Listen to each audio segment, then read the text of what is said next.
West Asia, or the Middle East, looked like a different region before October 7, 2023, at least from a geopolitical perspective. The Palestinian question had been pushed to the margins of the region. Palestinians themselves were divided, with Islamist Hamas controlling Gaza and the Fatah running the Palestine Authority in the West Bank. Iran, despite its economic woes, remained a powerful actor through its so-called axis of resistance.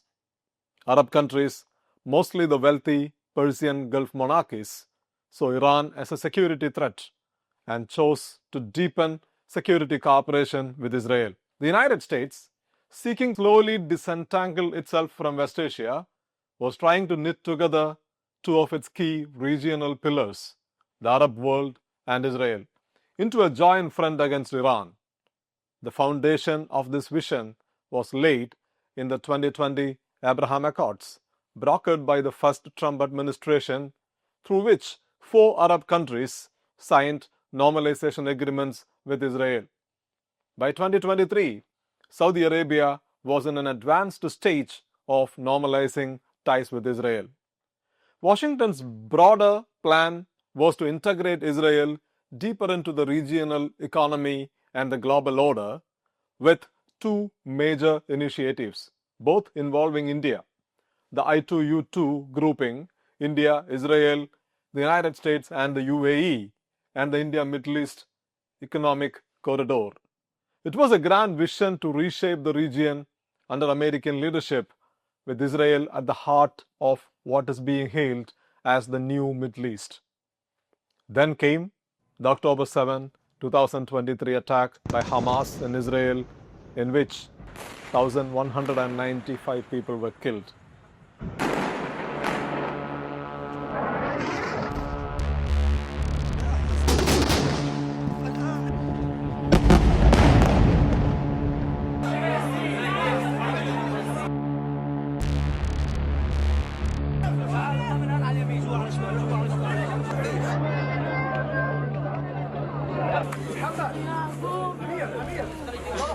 Hello and welcome to Realpolitik.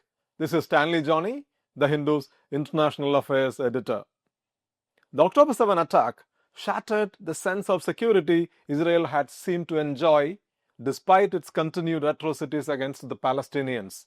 Hamas's murderous assault was widely condemned, but the violence also served as a reminder that unless the Palestinian question is addressed, peace and stability will remain elusive in West Asia. Israel also realized that October 7 sabotaged its efforts to reshape the region in its favor diplomatically. The Israeli response was swift and overwhelming. An all-out war, first focused on Gaza and then spilling into the wider region.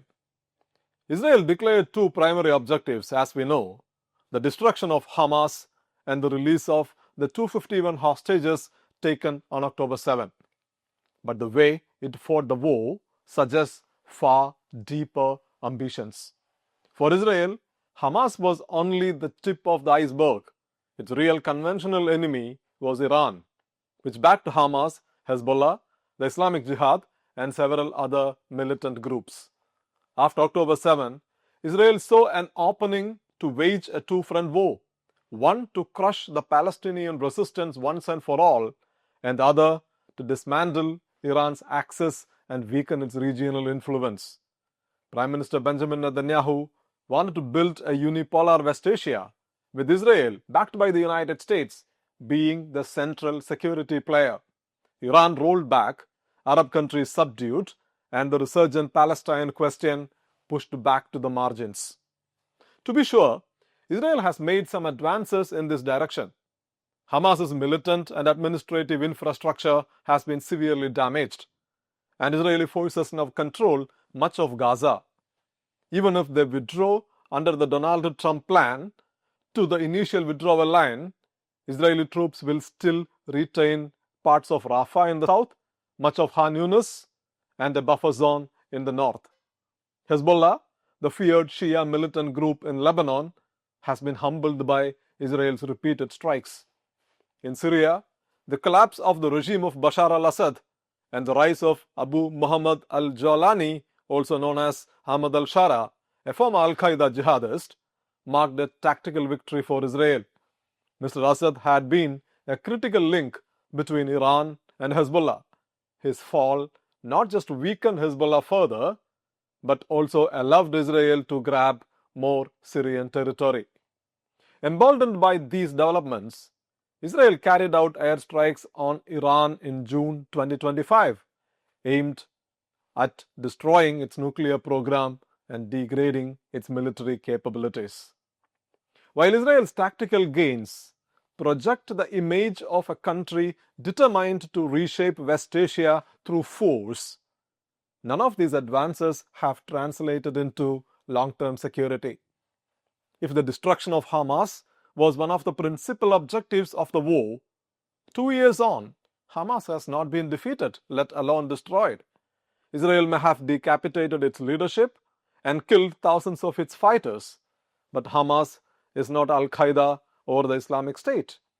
Both are transnational jihadist organizations detached from local populations and flourished through nihilistic violence. Hamas is deeply rooted in Palestinian nationalism. Faced with military setbacks, Hamas has reinvented itself as an insurgency, its original avatar.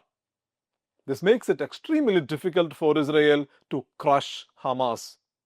Ask the Americans about their 20 years in Afghanistan. If Israel sought to push the Palestine question back to the margins, its genocidal war in Gaza has had the opposite impact. Today, even Israel's closest partners in the West have started formally recognizing Palestinian statehood, while global public opinion is steadily turning against the Zionist state. Regionally, Israel's strikes have incapacitated Iran's non-state allies and weakened its influence. But Hezbollah remains a formidable political and social force in Lebanon. And Iran did not merely survive Iran's 12 days of bombing, it hit back with long-range missiles throughout the war. If Israel's desperation to weaken Iran took it to the 12-day war in June, its desperation to defeat Hamas took it to bomb Qatar in September 2025, which turned out to be a grave mistake. Israel targeted a gathering of Hamas's political leadership in Doha, but failed to kill any of the group's top leaders. Since October 7, Israel has bombed at least 5 countries besides Palestinian territories: Syria, Lebanon, Yemen, Iran, and Qatar. Among these, Qatar is a close American ally, and the attack shook the foundations of the US security guarantees in the Arab world. Last month, Prime Minister Netanyahu was forced by the Americans to call the Qatari Prime Minister from the White House and apologize for the strike.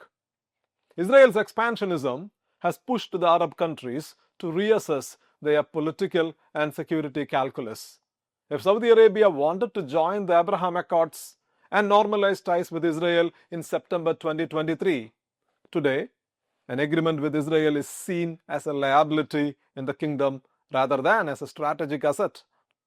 Without a Saudi normalization deal, the India-Middle East Economic Corridor is unlikely to take off. The I2U2 remains paralyzed, with the UAE making it clear that any Israeli attempt to annex the West Bank, which is a key demand of Israel's powerful far right, would cross a red line. Gulf monarchies have moved ahead, diversifying or doubling down on their security partnerships. Saudi Arabia has signed a mutual defense agreement with nuclear-armed Pakistan, while Qatar has got a NATO-style security assurance from President Trump, who has issued an executive order stating that future attacks against Qatar would be seen as a threat to the peace and security of the United States. Despite these tactical military gains, Israel finds itself trapped in a strategic labyrinth. Like Mr. Trump put it, Bibi took it very far in Gaza. Israel still doesn't have an end plan. It cannot ignore the Palestine issue and continue the occupation without consequences anymore. Isolated internationally, it is today clinging on to US support for political, economic, and military cover. Hamas remains an unresolved problem even after Israel's killing of at least 67,000 Palestinians in Gaza. The Iranian regime still stands with its nuclear program, and the grand diplomatic vision of reshaping West Asia with Israel at its center lies in ruins, as Arab states increasingly view Israel as a threat rather than a security provider today. The Arab normalization process has been derailed. The return of Palestine to West Asia's geopolitical core would mean that Israel would have to make concessions to go back to the pre-October 7 diplomatic order. But Israel's leaders hate making concessions on Palestine. Mr. Netanyahu's only solution to these mounting strategic challenges was to continue the war endlessly. But even that path is being shut after Mr. Trump publicly demanded Israel to stop bombing Gaza immediately. Mr. Netanyahu wanted to reshape West Asia. The region is being remade, but not according to his design. I'm Stanley Johnny and you are watching Realpolitik. For more such videos, please subscribe to The Hindu.